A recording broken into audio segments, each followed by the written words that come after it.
I used to wonder about this a lot. Why is it that Christians, who supposedly have a living connection with the creator of the universe, the source of all life itself, often struggle worse than non-Christians, those who supposedly do not? Christians who experience the forgiveness and light and love of Christ and all of the other things that Christ provides can have bigger problems, worse hang-ups, more insecurities, and more messed up lives than those who don't believe in or adhere to Christ. Why the heck is this? Logically speaking, it shouldn't be this way. Logically speaking, if it's all true, then it ought to be the other way around. Christians ought to be the most well-adjusted people in the world. Well, it's obviously a very big subject area with tons of different factors and many different reasons.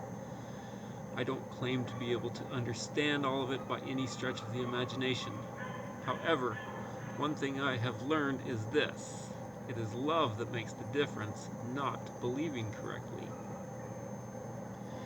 It is important to believe correctly, but it is even more important to live in love.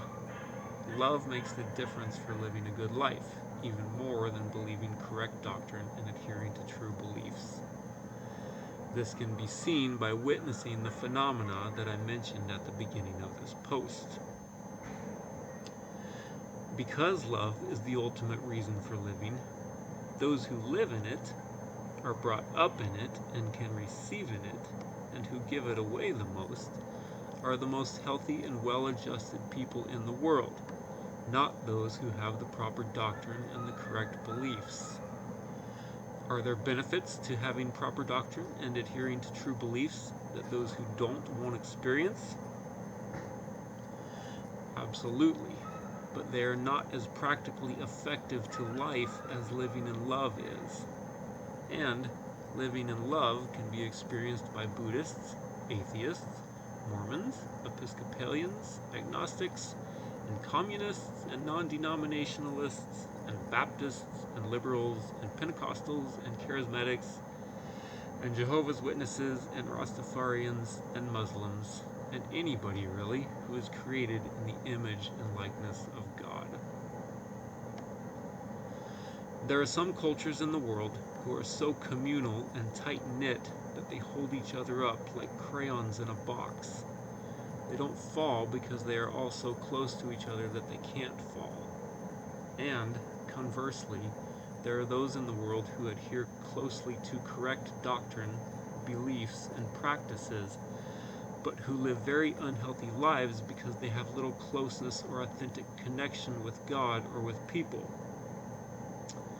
This is certainly not an indictment or judgment against those who do not, because I think we've all experienced it to a degree. I certainly speak from experience. So, do I think it's important to hold to Christ and to his teachings? Absolutely. Do I believe that he is the way and the truth and the life, as he says in the Bible? Absolutely. I know it. But do I think that simply believing that and adhering to that truth is a surefire method for success in life? Absolutely not. It's much more than that.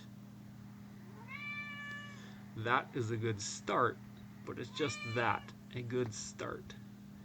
It is then necessary to grow into a life of real and true love, which ought to be the natural result of being in relationship with Christ and with God and with his Spirit and with his body, and of being filled with his love for humanity in general. After all, God is love, 1 John 4:8, and the love of Christ passes knowledge, Ephesians 3:19. And speaking of 1 John, it is interesting to note how it says in there that those who live in love live in God, and God lives in them, and the one who does not love does not know God. Living in love is very godly, which is why those who do are the most healthy and whole people. So, it is certainly the case that the goal of our instruction is love out of a pure heart, and a good conscience and a sincere faith. 1 Timothy 1:5. certainly agree with that. Love really is the answer. Thank you and good night.